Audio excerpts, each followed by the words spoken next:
llegamos al capítulo número 7 de este estudio, esta reseña de Economía para Todos.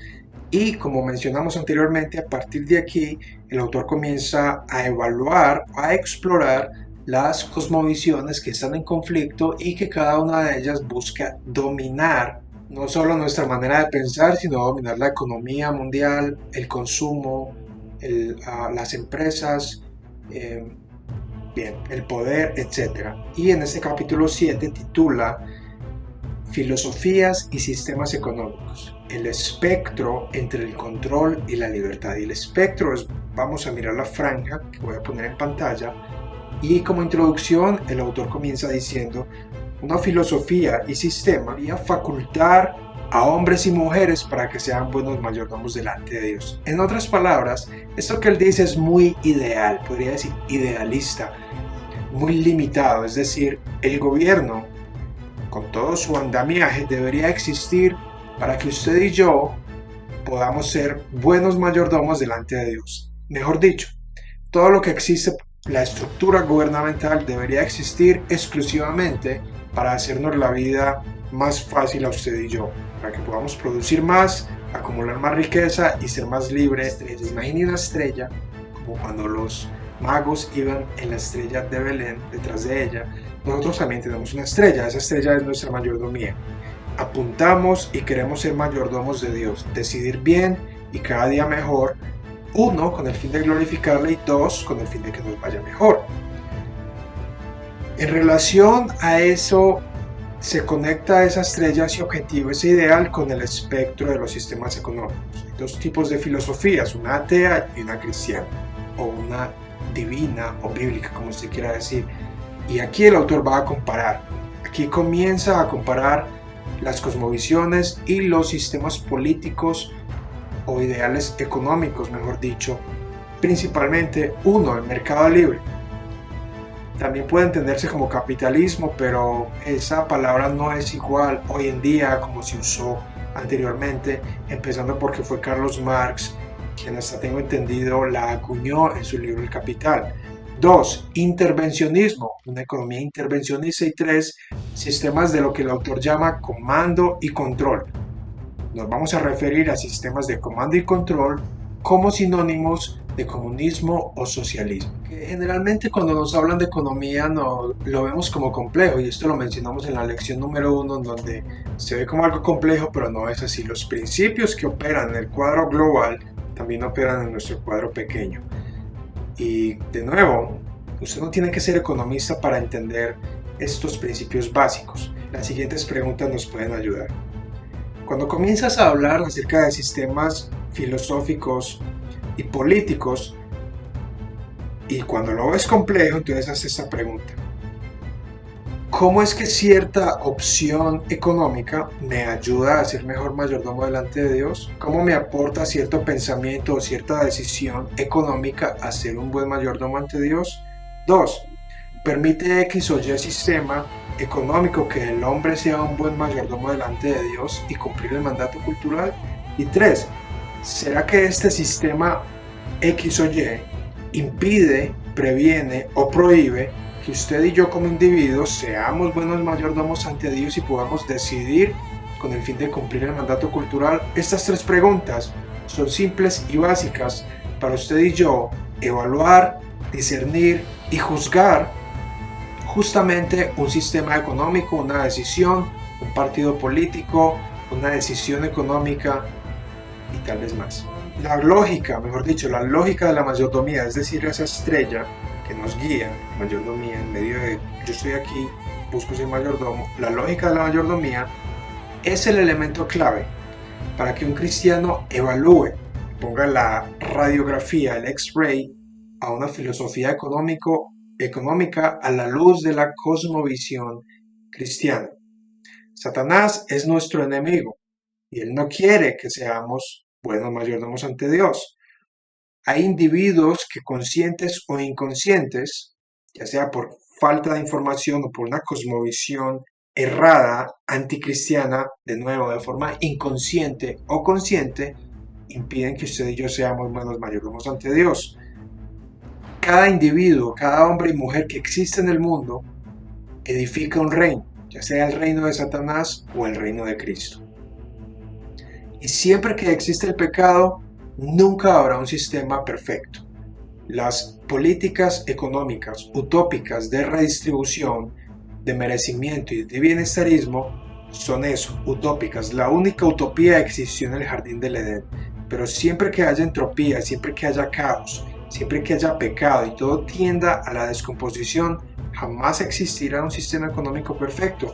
Jesucristo afirmó: a los pobres siempre los tendréis con vosotros, y por eso dejó leyes como, por ejemplo, no recojan lo que queda en las esquinas de sus campos, precisamente para que los pobres pudieran recogerlos. Es de mucha ayuda y es muy didáctico, y si puede adquirir el video mucho mejor.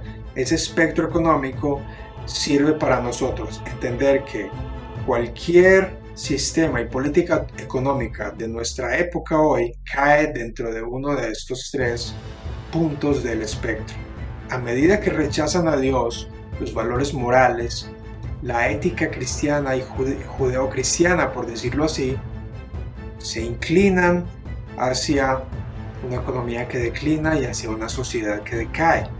Pero a medida que se aceptan o se acercan a los valores morales judeocristianos y principios de mayordomía cristiana, la prosperidad viene y las naciones prosperan. Entonces comienza el autor a comentar acerca del mercado libre. De nuevo, él empieza a hacer una especie de crítica o comparativo entre el mercado libre, intervencionismo y socialismo. En el mercado libre hay un sistema donde hay propiedad privada. Las personas pueden ser dueñas de lo que producen, planear y actuar con propósito en base a lo que producen. Mientras que en una economía que no es cristiana, se van a emitir leyes que intencionalmente florezcan en actividades como clínicas de aborto, apuestas, la industria de la pornografía, y también se emitirán leyes que reduzcan la capacidad y la habilidad de la iglesia a avanzar más y más allá. Una política económica de mercado libre generalmente va a proteger la familia y la iglesia como derecho de la propiedad privada, y de nuevo se entremezclan estos principios de el gobierno, de la ley, que idealmente la policía está para proteger a los ciudadanos. Y vimos en la lección número 2 que en un ambiente de inseguridad, de miedo y de peligro, será imposible tener prosperidad económica a largo plazo. Hablar de nuevo, el autor habla muchas más cosas acerca del mercado libre, pero se pueden resumir. Yo le doy el resumen de una vez. Eso no significa que no deba buscar el material, pero se lo resumo. Y es: 1. Usted tiene libertad para hacer lo que le plazca con lo que produce. Usted puede elegir su vocación y el gobierno está de su lado. Le protege su familia, la iglesia, su libertad religiosa y muchas más. Y esto se reduce a la pregunta: en una filosofía económica, ¿quién controla los bienes económicos? ¿Usted por su propiedad privada o alguien más? Como las ideas tienen consecuencias, las ideas económicas también tienen consecuencias. Número 2, el autor habla del intervencionismo. Esto no es muy popular. Generalmente tenemos dos extremos y los seres humanos tenemos la tendencia a ir de un lado a otro. Intervencionismo está en el medio. El autor afirma, y esto es muy útil para que nosotros entendamos cómo funciona nuestro mundo moderno en el siglo XXI, y es que prácticamente todos los países del mundo hoy tienen un nivel de intervencionismo. ¿El intervencionismo qué es? Es un sistema o filosofía económica que se desliza en el espectro del control. Es decir, en esta franja se inclina más hacia el comando y control, o hacia el socialismo y comunismo. Se aleja un poco de la libertad de mercado y se inclina a controlar. Muchos abogan y defienden el intervencionismo argumentando de que alguien tiene que intervenir en el mercado para protegerlo. No obstante, hay otras escuelas de pensamiento que dicen que simplemente el mercado libre se autorregula gracias a las decisiones que las mismas personas toman. Y esto, por ejemplo, es un debate en cuanto a la crisis de los años 30. Algunos afirman que en 8 meses el mercado se autorreguló y se restauró por sí mismo, mientras que otros afirman que fue gracias a las regulaciones por el gobierno. Sin embargo, Aparentemente, mientras más intervenga el gobierno, menos libertad habrá, porque cada día el gobierno crecerá más y más como un pulpo y va a acaparar más áreas del mundo en donde prácticamente no habrá lugar en donde el gobierno no tenga presencia. Entonces, algunos ejemplos de esto es de que las políticas intervencionistas establecen los precios. Usted sabe, alguien dice el salario mínimo es X o Y número y nadie puede pelear eso, nadie puede discutirlo, es solo aceptarlo. Establece tarifas proteccionistas de importación. Cualquier país donde haya intervención gubernamental es un país donde no hay libre mercado. Puede haber una mezcla entre mercado libre o capitalismo e intervención. Sin embargo, recordemos, no es lo mismo economía que consumismo. En ocasiones escuchamos la frase que dice esto afecta a la economía, pero en realidad lo que está afectando es el consumo.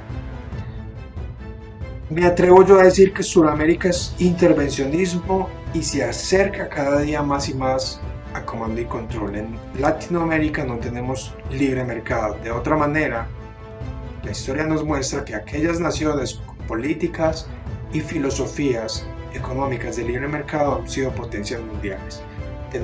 Vivimos en países en donde cada día hay más impuestos, se renuevan, se reforman las políticas monetarias, financieras, hay escándalos de corrupción, tal vez en más proporción que en otras naciones, entre muchas cosas. Hay monopolios por negocios, favores, corporativismo, muchas cosas. Entonces, aquí el autor habla de intervencionismo. Esto es muy importante.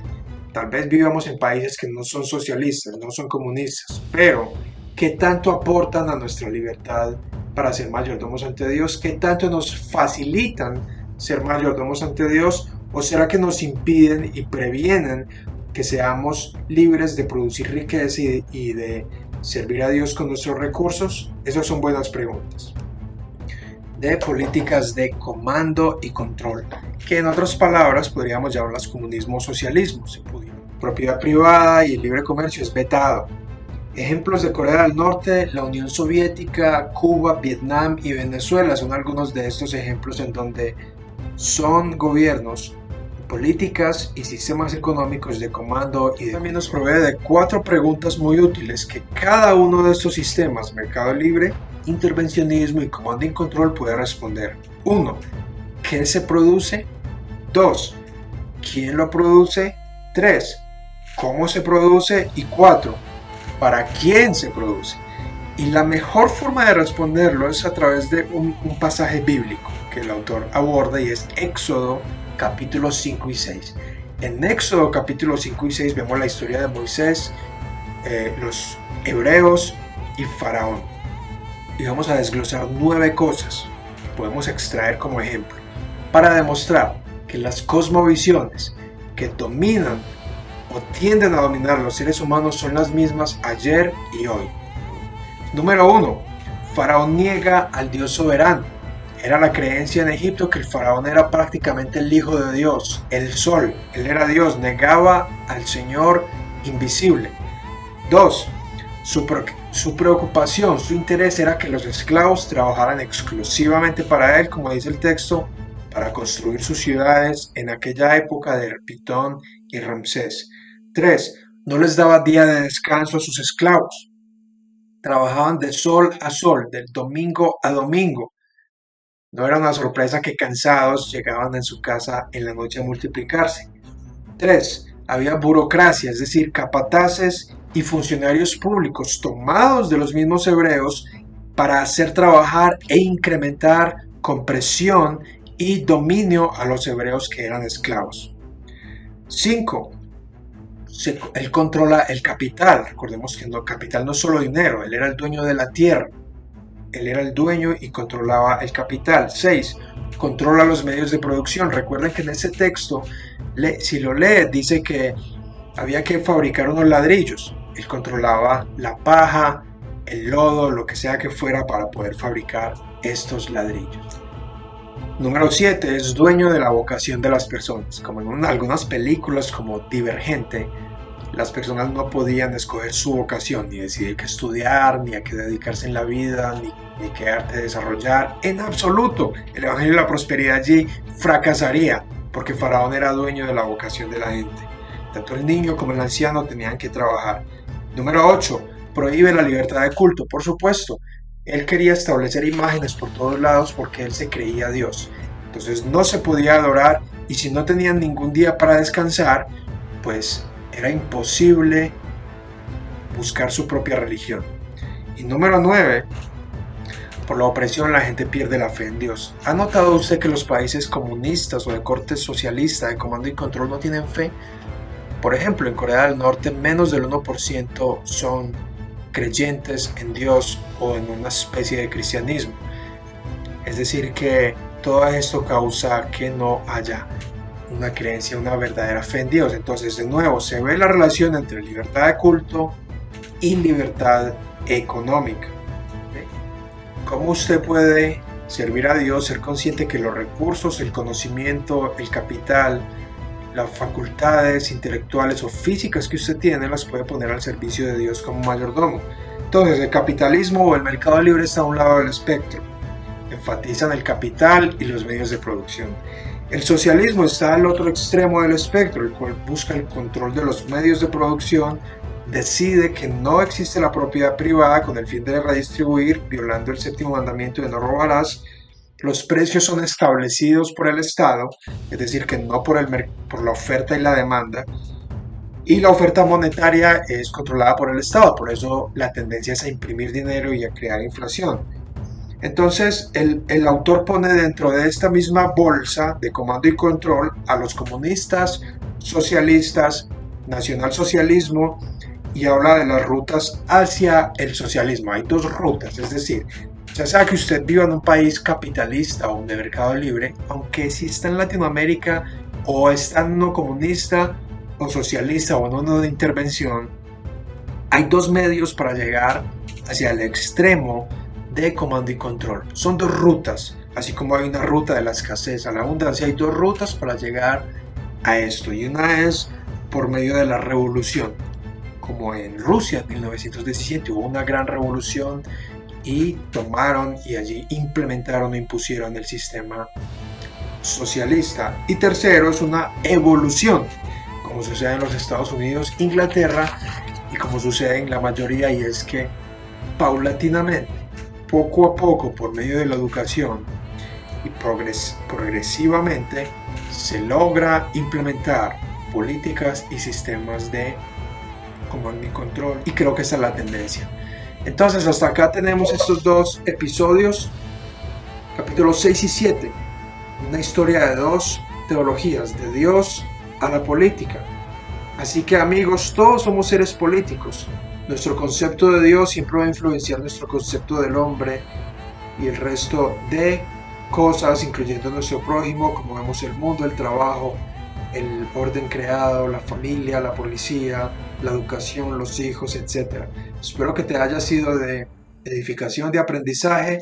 Estos son dos capítulos que se pueden, creo que estudiar en 3 o 4 sesiones en grupo porque es demasiado para analizar, empezando por los pasajes bíblicos. Bueno, descárgalo, por favor suscríbete, me gustaría que des comentarios si te gustó, si tienes alguna pregunta y bueno, muchísimas gracias por acompañarme en esta sesión de nuevo y que estés bien. Chao.